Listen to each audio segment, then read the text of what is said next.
even 30. I know women, and I know how poorly our sports systems nurture their talent.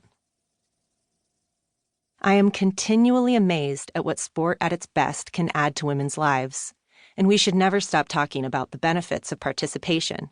But even 50 years after federal Title IX legislation mandated equal sports opportunities for women in the United States, we have a lot of work to do.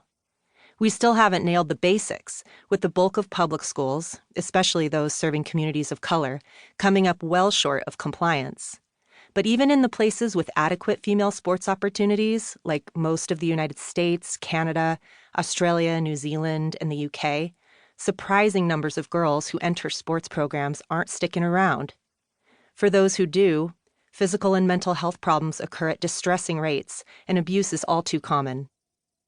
With female puberty framed as a threat to performance, many take measures to prevent or reverse it, often losing their periods and disrupting the hormonal function essential to building healthy bones and a healthy body.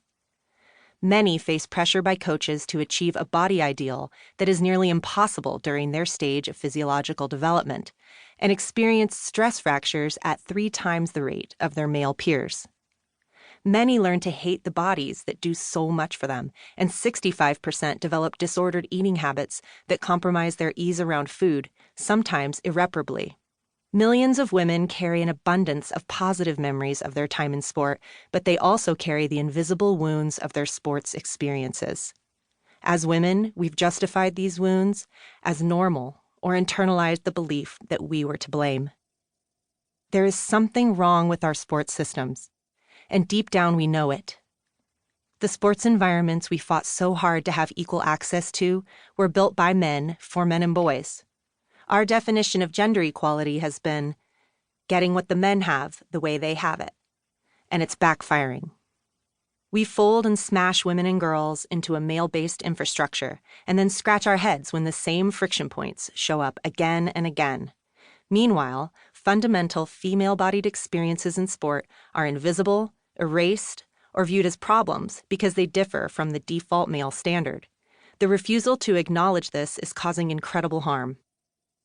A number of committed researchers are hard at work right now identifying the myriad challenges facing women in sport, from eating disorders to psychological stress to performance dips linked to puberty.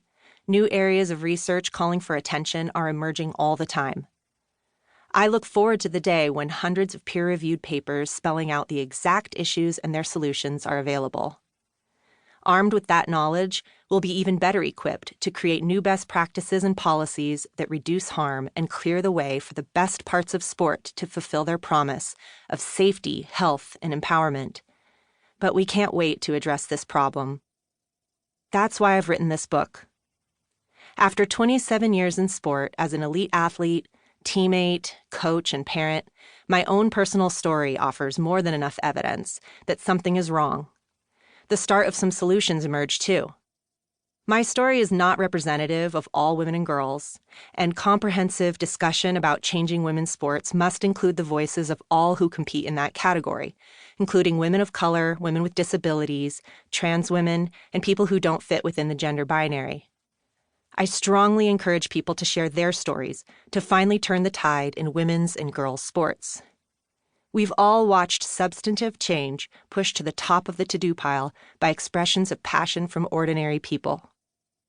My hope is that readers might see a person in their lives, their daughter or athlete or patient or friend, or maybe themselves, anew.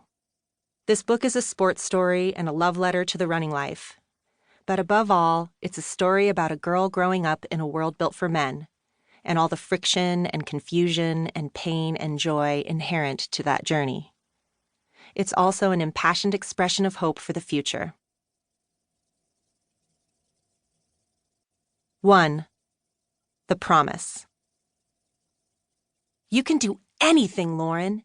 Anything. My dad's calloused hands gripped my shoulders, and his ice blue eyes forced mine open wider with their intensity. You hear me? I tried not to blink. I was 8. They're just scared of you.